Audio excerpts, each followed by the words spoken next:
Hello everyone. तो आज हम शुरू करेंगे रसशास्त्र का एक नया टॉपिक जो है पारद संस्कार। पारद के कुल 18 संस्कार बताए गए हैं। जिन्होंने 19वां संस्कार माना है वो माना है अनुवासन। डुंडक काथन रसेंद्र चिंतामणि ने प्रथम बार अनुवासन बताया। प्रथम 8 संस्कार ये हैं जो पारद में महत्वपूर्ण बताए गए हैं। अष्ट संस्कार में सबसे पहले हम अष्ट संस्कार का श्लोक देखेंगे जो है स्वेदनम मर्दनश्चैव मूर्छोत्थापने तथा पातनस्त्रियत्यांश्च बोधनं सुनियमनः सुप्रदीपनम् अष्टौ प्रोक्ता सर्वोपयोगिना संस्कार रसराजस्य रसशास्त्र विशारदे।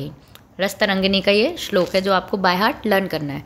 क्या बोला है प्रथम संस्कार? प्रथम संस्कार बोला है स्वेदन, नेक्स्ट मर्दन, फिर मूर्छन, उत्थापन, पातन, पातन 3 है, फिर बोधन और फिर सुनियमन। ठीक है, तो ये जो है हमारे क्या है पारद के अष्ट संस्कार कहे गए हैं। नेक्स्ट अब हम देखेंगे आगे स्वेदन। स्वेदन क्या होता है? तरल द्रव्य में उबालना स्वेदन है। मर्दन में क्या करना है? भावना देनी है। हमने पहले वाले लेक्चर में भी देखा था भावना क्या होती है, किसी लिक्विड मीडिया से डालने के बाद उसको मर्दन करना। मूर्छना, there is major difference between मूर्छन एंड मूर्छना। तो जो पारद का संस्कार है उसमें क्या आया है? मूर्छना आया है। ठीक है, it is important to notice. मूर्छना, मूल स्वरूप को छोड़ना जो है वो क्या है? मूर्छना। उत्थापन के लिए क्या है? मूल स्वरूप पुनः प्राप्त करना। पातन, सब्लिमेशन। रोधन या बोधन, दैट इज़ रिहेबिलिटेशन। नियमन में restraining by boiling in liquid media. And दीपन, उसकी भूख बढ़ाना, that is appetisation by boiling in liquid media. अब अष्ट संस्कार में प्रधानतः 3 क्रियाएं होती हैं। स्वेदन, स्वेदन कौन कौन सी क्रियाओं में होगा? स्वेदन, नियमन और दीपन में। मर्दन किस में होगा? मर्दन और मूर्छना में। और पातन, उत्थापन और पातन में होगा। ठीक है, अब नेक्स्ट है 1 से 5 तक के संस्कार शोधन प्रधान होते हैं, जिसमें पारद के दोष को दूर किया जाता है। जो पारद में भिन्न दोष हैं उनको दूर किया जाता है। और 6 से 8 तक के जो संस्कार है वो गुण अंतर्धान के लिए हो गए और उनके वीर उत्कर्ष के लिए हो गए, उसकी पोटेंसी को बढ़ाने के लिए। अब हम उसमें ही पहला संस्कार जो है वो देखेंगे स्वेदन। स्वेदन क्या है? क्षार अम्ल औषधर्वापि डोला यंत्रे स्थितस्य ही पाचनम स्वेदनाख्यम स्यात् मल शैथिल्य कार्यकम। पहली बात क्या बोली है कि स्वेदन कैसे करना है? तो पारद का जो स्वेदन है वो डोला यंत्र में करना है, पहली चीज़। दूसरा, उसका उद्देश्य क्या है? मल शैथिल्य कारक है वो, मतलब मल को शिथिल करके हटाएगा। फिर नेक्स्ट क्या बोला है? जो स्वेदन है वो क्या होगा? क्षार और अम्ल औषधियों के साथ पारद को डोला यंत्र में पकाकर जो कर्म किया जाता है वो स्वेदन है। इससे पारद का मल शिथिल होता है। अब हमको स्वेदन करने के लिए जो सामग्री है वो कौन कौन सी लगेगी? शुद्ध पारद हमको 1 भाग, कांजी और कल्क द्रव्य कौन कौन से लगेंगे? राजिका या असूरी 1/16 पार्ट, सेंधव लवण 1/16, शुंठी, पीपली, मरिच, ठीक है, त्रिउष्ण भी हो गया 1/16, चित्रक, अदरक और मूलक, ये सब क्या लेने हैं? 1/16 भाग लेने हैं। अब विधि क्या है, कैसे बनाते हैं हम? सभी सामग्री का कल्क बनाना है। ठीक है, पारद को उसमें रखकर केले के पत्ते से लपेट देना है। ठीक है, फिर कल्क बनाकर पोटली बनाए, डोला यंत्र में उस पोटली को लगाना है। ठीक है, कांजी डालकर पोटली रखना है, मृदु अग्नि पर 3 दिन तक पकाए। कब तक पकाना है? 3 दिन। ठीक है, अब कल्क की जो मोटाई है वो कितनी होनी चाहिए? जो कल्क की मोटाई है वो 1 अंगुल होनी चाहिए। यंत्र क्या है हमारा? डोला यंत्र। अवधि 3 दिन और मीडिया क्या है हमारा? कांजी। ठीक है, आप डायग्रामेटिक जितने अच्छे से प्रेजेंट करेंगे उतने आपको मार्क्स मिलेंगे। तो ये पारद का डायग्राम है। इसमें क्या बनाया गया है? डोला यंत्र, फिर पारद को कल्क के बीच में रखा है, वो पोटली हैंग कर दी गई है। मीडिया क्या भरा है? कांजी। और मृदु अग्नि पे हमको पाक करना है। नेक्स्ट जो संस्कार है दैट इज़ मर्दन। मर्दन के लिए क्या बोला है? उद्दिष्टैर औषधैः सार्धम सर्व अम्ल कांजकेरपि पेषणम मर्दनाख्यम स्यात् बहिर्मल विनाशनम। क्या बोला है? बहिर्मल विनाशनम। ये रस रत्न समुच्चय का श्लोक है। मर्दन संस्कार के लिए कथित औषध, अम्ल द्रव्य, कांजी के साथ पारद को घोटना या पेषण करने की क्रिया मर्दन है। इससे पारद का बाह्य मल क्या होगा? उसका नाश होगा। बाह्य मल विनाशनम का उद्देश्य जो है वो मर्दन है। अब इसके लिए जो सामग्री है वो क्या यूज़ होगी वो हम देखेंगे। तो इसमें जो सामग्री हम यूज़ करेंगे वो है स्वेदन संचारित पारद, कांजी, एक भाग, कल्क द्रव्य में गुड़, तगधून, सैंधव लवण, ग्रहधूम, स्टिका चूर्ण, असुरी राजिका, ये 1/16 पार्ट लेने हैं। यंत्र क्या है हमारा? तप्त खल्वी यंत्र। अवधि क्या है? 3 दिन। और मीडिया क्या है? कांजी। और ये हमारा उसका डायग्राम है। ठीक है। अब विधि क्या करना है? सभी द्रव्यों का चूर्ण बनाकर कांजी के साथ भावित करना है। कब तक? 3 दिन तक। कल्क को कांजी या गर्म पानी से क्या करना है? वॉश आउट करना है।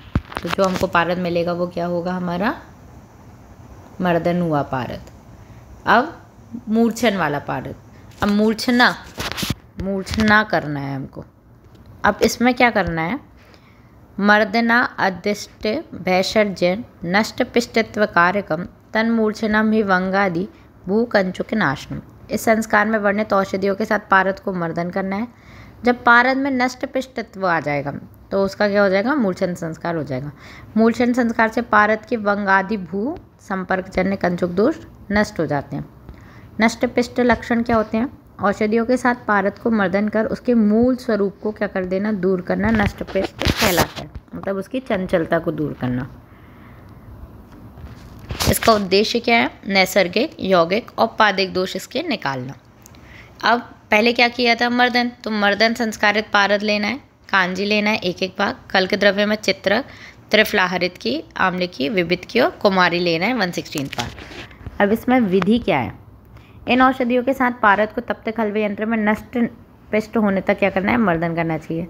पुनः उष्ण कांजी से इसका प्रक्षालन करना है। ऐसा कब तक करना है? 7 बार करना है, जिससे पारद दोष से क्या हो जाएगा? मुक्त हो जाएगा। और उसके लिए क्या दिया है? जो कुमारी हमने यूज़ किया था वो मल दोष का नाश करेगी, जो त्रिफला यूज़ हुआ है वो अग्नि दोष का, और जो चित्रक यूज़ हुआ है वो विष दोष का नाश करेगा। आयुर्वेद प्रकाश की टीका में इस संस्कार हेतु किन्नर यंत्र का उपयोग वर्णित किया गया। अब हम यहाँ पे क्या यंत्र ले रहे हैं? तप्त खल्व 7 टाइम्स और मीडिया क्या ले रहे हैं? कांजी ले रहे हैं। चौथा संस्कार जो है वो है उत्थापन। उत्थापन के लिए क्या बोला गया है?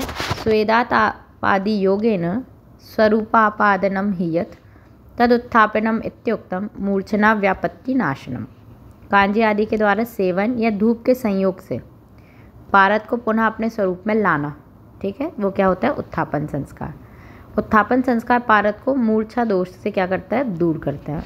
क्या है? मूर्छा व्यापत्ति नाशनम, पूति दोष निवारणम और स्वरूप अपादानम।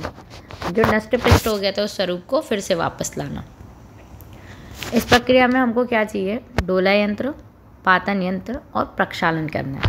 सामग्री क्या यूज़ होगी? मूर्छित पारद, इसके पहले वाला संस्कार था 1 भाग, उष्णोदक और कांजी। ठीक है। अब रसतरंगिनी में बताया है स्वेदन और प्रक्षालन। मूर्छित पारद की पोटली बनाकर डोला यंत्र में कांजी के साथ स्वेदन करने का है। नेक्स्ट मर्दन और प्रक्षालन में क्या कहा है?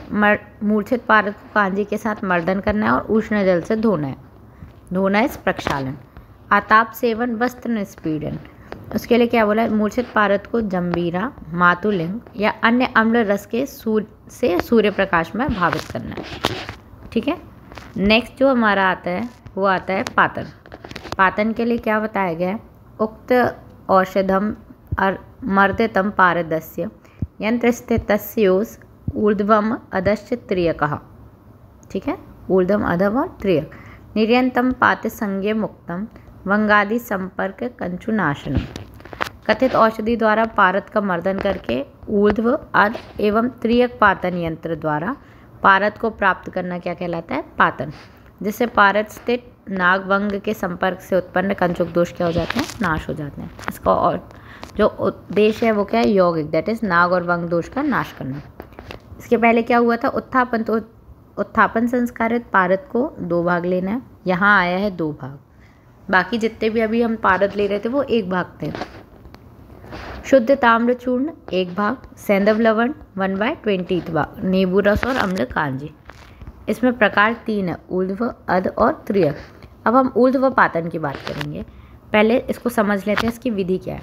ऊर्ध्व पातन के लिए पहले आपको क्या करना है?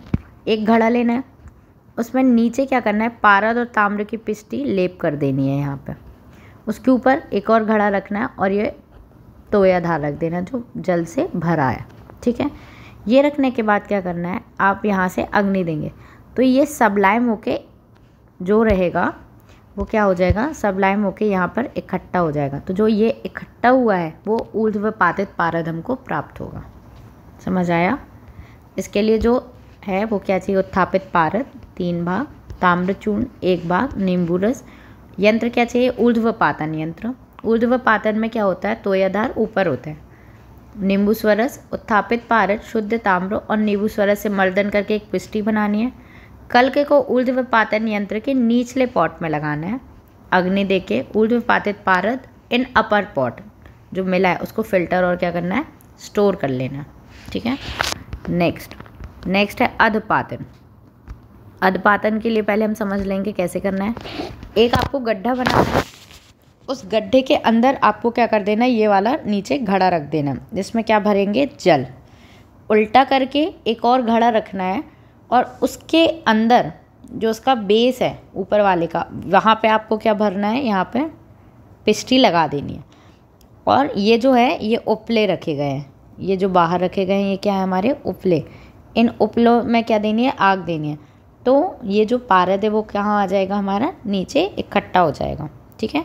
तो इसकी जो सामग्री है वो क्या है, ऊर्ध्वपातित पारद 1 भाग, त्रिफला, शिग्रू, चित्रकमूल, सेंधव और राजिका 1/16 भाग सब लेना है एक एक करके। सभी एकत्र करके उनका मर्दन करना है नष्ट पिष्टत्व प्राप्त होने तक।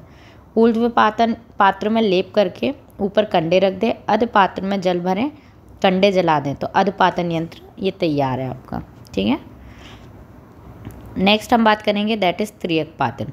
त्रियक पातन में क्या करना है, सामग्री है अधपातित पारद 1 भाग, धान्य अभ्रक 1/4 भाग, अरनाल। यंत्र क्या है, त्रियक पातन यंत्र। मीडिया क्या है, अरनाल।